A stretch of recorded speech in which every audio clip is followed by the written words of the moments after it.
Number 3 سورۃ آل عمران آیت number 106 تفسیر یوم تبیض وجوہ،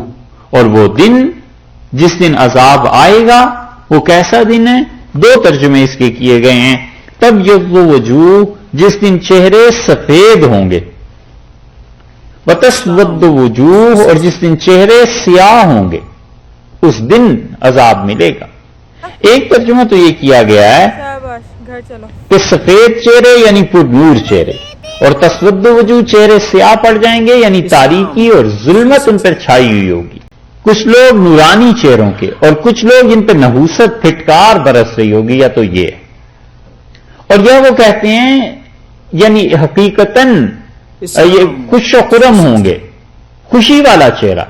اور رنج اور غم جس پہ چھایا ہوا ہوگا۔ تو عرب جس کے چہرے پہ رنج اور غم چھایا ہوا ہوتا تھا اسے کہتے تھے کہ اس کا چہرہ سیاہ ہو گیا، یعنی مطلب ہے کہ رنج اور غم نے اسے گھیر لیا۔ تو یا تو حقیقتاً مراد لے لی جائے کہ ان پہ لعنت اور نحوست پھٹکار خدا کی ہوگی، اور دوسری طرف خدا کا نور ان پہ برس رہا ہوگا، اور یا پھر محاورے میں مراد لے لی جائے کہ کچھ چہرے خوش و خرم ہوں گے اور کچھ چہرے ایسے ہوں گے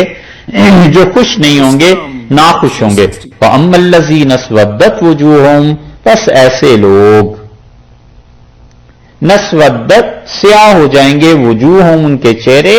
یا ان کے چہروں پر رنج اور غم کی کیفیت ہوگی، ان سے کہا جائے گا اکفرتم، کیا تم نے کفر کیا تھا؟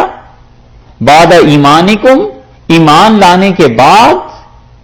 ایمان کے بعد جو تم نے کفر کیا تھا نا، فذوقوا، سو اب چکھو العذاب، خدا کا عذاب، بما، اس سبب سے کہ کنتم تکفرون، تم کفر کیا کرتے۔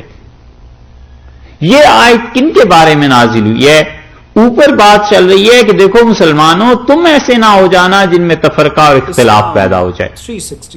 اور اس کے فوراً بعد کہا ہے کہ جو اس قسم کی حرکتیں کریں گے نا، قیامت کے دن ان کے چہروں پر رنج اور غم طاری ہوگا۔ اس لیے محققین اس طرف گئے ہیں مفسرین کہ وہ کہتے ہیں یہ آیت جو ہے، ایک تو گروہ ایسا ہے جو کہتے ہیں کہ منافقین کے بارے میں نازل ہوئی ہے کہ وہ اسی امت کے لیڈر بنے پھرتے تھے، لیکن ٹکڑے ٹکڑے کرتے رہے، امت کو بانٹتے رہے، ایسے منافق، ان سے کہا جائے گا اکفرتم بعد ایمانکم، تم نے اپنے کفر کے بعد پھر کفر کے باوجود ایمان کا اظہار کیا، یعنی منافقوں، اندر تمہارے دل میں خرابیاں بھری ہوئی تھیں اور تمہارے دل میں مسلمانوں کا ٹکڑے ٹکڑے کرنا بھرا ہوا تھا، اور تم ظاہر میں ایمان کو لاتے رہے، اکفرتم بعد ایمانکم، اس ایمان کے اظہار کے باوجود تم کفر کرتے رہے، فذوقوا العذاب بما کنتم تکفرون، اس وجہ سے اب چکھو اس عذاب کا مزہ۔ یہ وہ منافق ہیں، لیڈر مسلمانوں کے۔ دوسرا گروہ اس طرف گیا ہے کہ وہ کہتے ہیں اس سے مراد تمام کافر ہیں، کوئی بھی کسی قسم کا۔ اللہ نے فرمایا ہے ان کے چہرے قیامت کے دن سیاہ ہوں گے، اور وہ جن کے چہرے سیاہ ہوں گے ان سے کہا جائے گا کہ تم نے اکفرتم بعد ایمانکم، ایمان کے بعد تم نے کفر کیا، یعنی حقیقی صورتحال کا تمہیں بھی پتا تھا، اس کے باوجود مسلمانوں کا تم نقصان کرتے رہے۔ کہنے کا موقع نہیں، لیکن ان دو آیات کی روشنی میں آج کل حالات کو سوچو، یہ ہمارے لیڈرز کیسے بنے ہوئے ہیں لوگ، وہ ان آیات پہ پورے اترتے ہیں یا نہیں؟ اسی طرح کرتے ہیں، اختلاف، تفرقہ، اور بیچ میں بات کچھ بھی نہیں،